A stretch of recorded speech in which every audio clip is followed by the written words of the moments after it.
Today's New American Standard Bible reading is Job chapters 21, 22, and Acts chapter 10, verses 1 through 23. Job chapter 21. Then Job answered, "Listen carefully to my speech, and let this be your way of consolation. Bear with me, that I may speak. Then after I have spoken, you may mock. As for me, is my complaint to man? And why should I not be impatient? Look at me and be astonished, and put your hand over your mouth. Even when I remember, I am disturbed, and horror takes hold of my flesh. Why do the wicked still live, continue on, also become very powerful? Their descendants are established with them in their sight, and their offspring before their eyes. Their houses are safe from fear, neither is the wrath of God on them. His ox mates without fail, his cow calves, and does not abort. They send forth their little ones like the flock, and their children skip about. They sing to the timbrel and harp, and rejoice at the sound of the flute. They spend their days in prosperity, and suddenly they go down to Sheol, and they say to God, 'Depart from us. We do not even desire the knowledge of thy ways.' Who is the Almighty that we should serve him, and what would we gain if we entreat him? Behold, their prosperity is not in their hands. The counsel of the wicked is far from me. How often is the lamp of the wicked put out? Or does their calamity fall on them? Does God apportion destruction in his anger?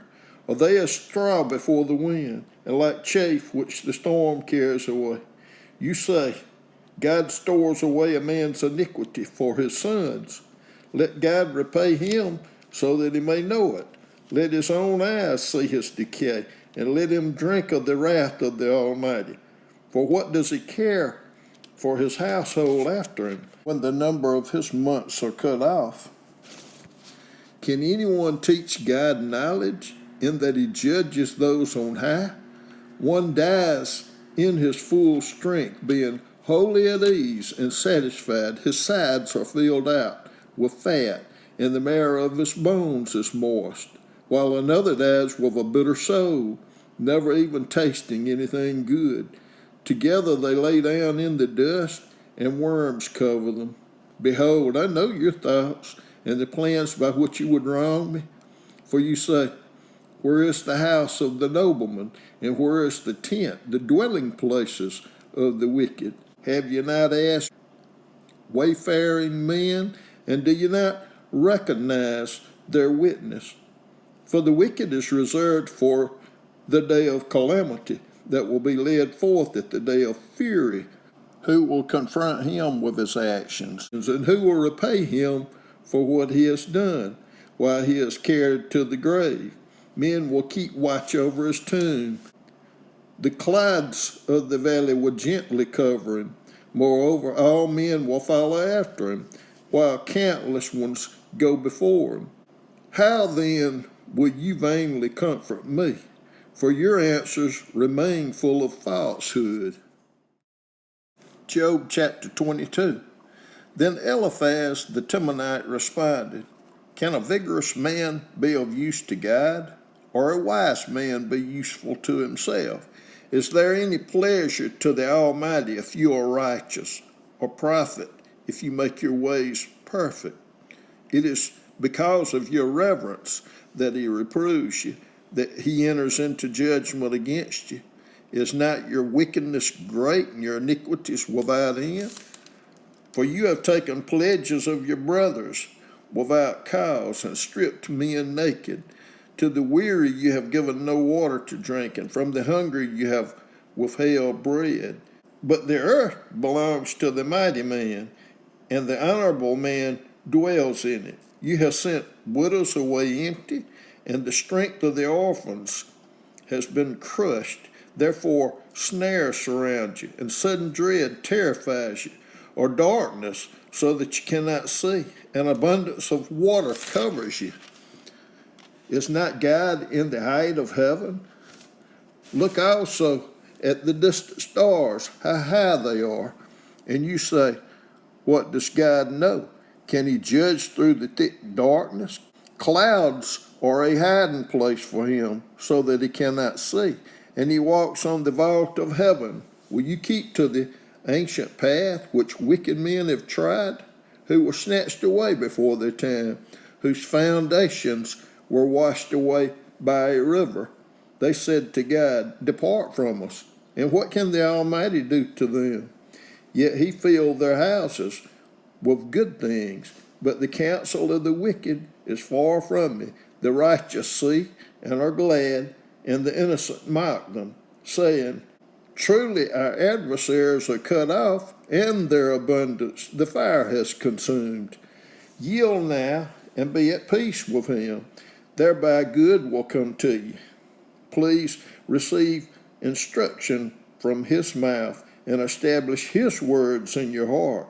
If you return to the Almighty, you will be restored. If you remove unrighteousness far from your tent, and place your gold in the dust, and the gold of Ophir among the stones of the brooks, then the Almighty will be your gold and choice silver to you.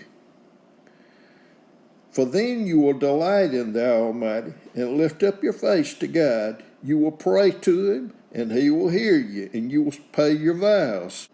You will also decree a thing, and it will be established for you.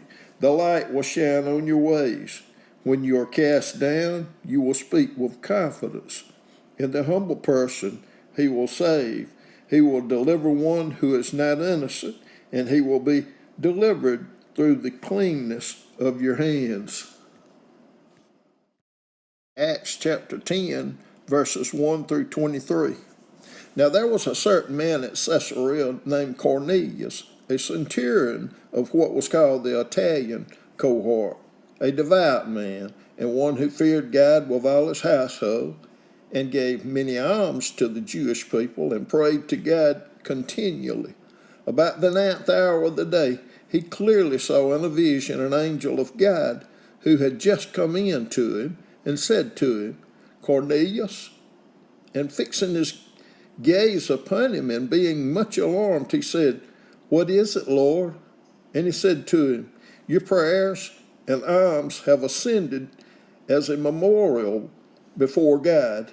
And now dispatch some men to Joppa, and send for a man named Simon, who is also called Peter. He is staying with a certain tanner named Simon, whose house is by the sea. And when the angel who was speaking to him had departed, he summoned 2 of his servants, and a devout soldier of those who were in constant attendance upon him. And after he had explained everything to them, he sent them to Joppa.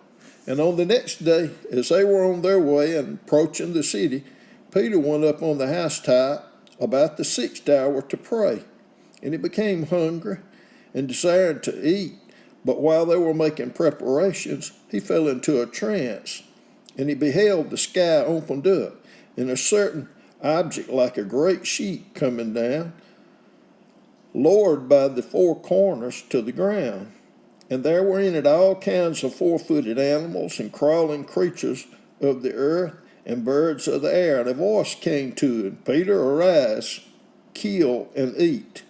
But Peter said, by no means, Lord, for I have never eaten anything unholy and unclean.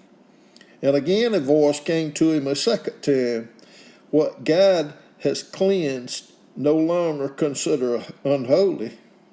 And this happened 3 times, and immediately the objects were taken up into the sky. Now while Peter was greatly perplexed in mind as to what the vision which he had seen might be, behold, the men who had been sent by Cornelius, having asked directions for Simon's house, appeared at the gate. And calling out, they were asking whether Simon, who was also called Peter, was staying there. And while Peter was reflecting on the vision, the Spirit said to him, behold, 3 men are looking for you. But arise, go downstairs, and accompany them without misgivings, for I have sent them myself. And Peter went down to the men and said, behold, I am the one you are looking for. What is the reason for which you have come? And they said, Cornelius, a centurion, a righteous and God-fearing man, well spoken of by the entire nation of the Jews, was divinely directed by a holy angel to send for you to come to his house and hear a message from you. And so he invited them in and gave them Elijah.